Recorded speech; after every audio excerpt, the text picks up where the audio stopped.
Hey everybody, and welcome back to another episode of the Gig Talk series. This is episode number 12, and today I'm actually in the parking lot. I got a little bit of time before I got to go in and play a show. I'm actually playing one of my 3 retirement home gigs that I'm fortunate enough to play every single month. So I did want to talk about something a bit different. It's going to be gigging related, and I know when I take polls here on the channel, that is something that a lot of you guys want to see. I think almost 70% of you guys voted in favor of more gigging tips or advice. And usually I give a lot of advice on things about being a live performer or a working musician. But today what I want to do is talk about 3 elements to my personal setup when I perform that makes my life easier. And when I first began performing, I didn't use these 3 things, or these 3, they're kind of like pieces of gear, to make my life easier. But once I started to use them and learn how to use them correctly, it really did make a big difference. So I want to share those 3 things with you today. So it's going to be kind of going in depth on my personal solo acoustic setup.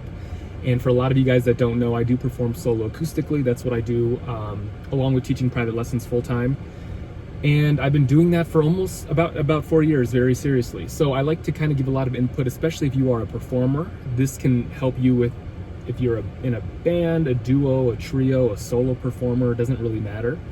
The very first thing that I want to talk about is a piece of gear that I didn't use for a long time, and I noticed that quite a lot of live performers, especially solo performers, don't really utilize this piece of gear, and it's going to be a mixer board or a mini mixer board.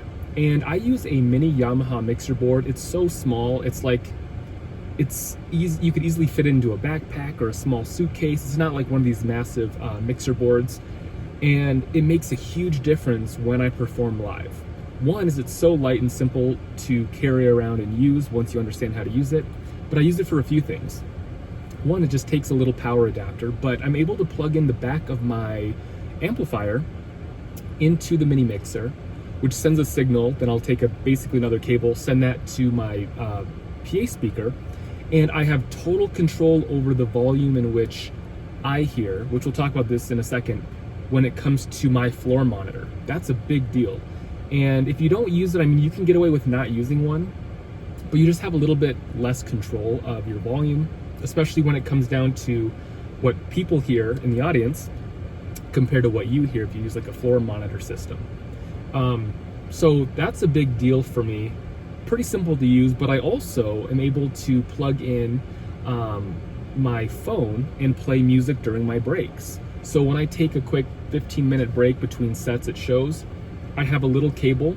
I plug it into my mixer board, and I basically just plug my phone in, and I turn up the volume, and people are able to listen to some music off of my phone. I have a live music playlist that I have, so that there's no just emptiness or quietness during my breaks. And what's also nice is instead of the venue turning on their music and then when I'm ready to go play again, going up to the manager or a worker asking if they can shut it off, I just turn down the volume and I'm ready to go. So it's such a beneficial piece of gear. I can't imagine not using it now. And yeah, my first year I didn't use one. I just had a little bit less control, and I definitely couldn't have really played much music off of the phone thing. I just started to do that within the last 2 years or so. So it's a big deal. That would be the number one thing that really makes my life easier in terms of being a solo acoustic performer. Now the second thing, and I like to call this episode just like elements to my setup, because it's not always about the gear specifically. That one was, but one thing that I do, which I just kind of talked about earlier, was I use a acoustic amp as my floor monitor, and I set it up that way so I can hear myself a lot better, a lot clearer. I can control my volume to what I hear in case I need more or need less.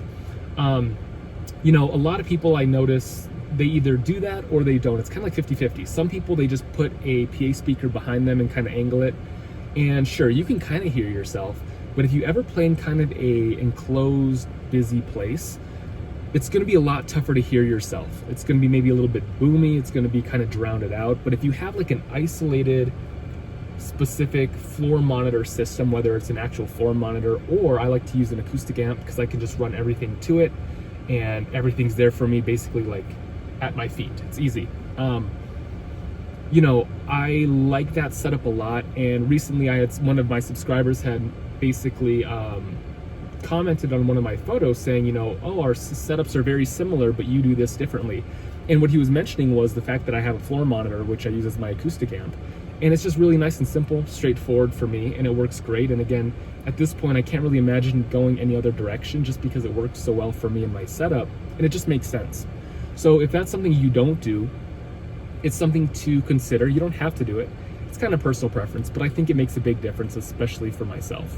Okay, the very last thing that I want to talk about, which makes my life nice and simple, is going to be basically my all-in-one vocal and acoustic guitar processor pedal that I use. I use the Boss VE8 pedal, and it's just one unit. So I don't, instead of having to basically take a bunch of different pedals to do different things for me, different cables and wires and power sources, it's all in one, and it's really nice and simple for me to use. I'll include a photo of that, and I'll probably make just a total separate video on this piece of gear in the future on my channel, so stay tuned for that as well.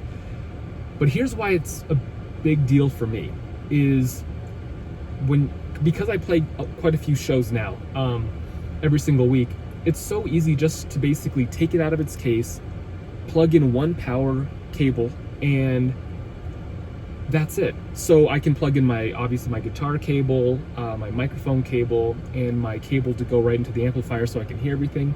That's all it takes. 3 cables, nice and easy, and it's always set up a specific way. I have all of it programmed and saved, so every time I turn on everything, it's always the exact same, obviously. So the only thing that I ever touch or mess with most of the time is really a volume thing. So if I play at like a retirement home like I am today, I'll probably dial back the volume compared to playing like a bigger area that I might play, maybe like a restaurant. You know, obviously some things can change, but typically I keep the pedal the same way 100% of the time. If I do make any slight adjustments to anything, it's actually going to be on the floor monitor or the amp. So what I'm really trying to get at here is, if you have a good unit that works for you, again, maybe, you know, you do a lot of looping or whatever. I don't do looping stuff, but that processor allows me to have saved presets with reverb and chorus, and I was able to kind of do all sorts of things. I can't really think of it off the top of my head. When it comes to the vocal side, same thing, some reverb as well as harmony effects. So when I kick into that during certain courses of the song, all it is one click of a button on and off, and I get a nice harmony. It's so simple to use. I'm glad I used it. I started off by using what's called the TC Helicon Voice Live Play, and I had used that for about 2 years, and then it started to kind of act up on me, so I went with a very similar model, but this one is a little more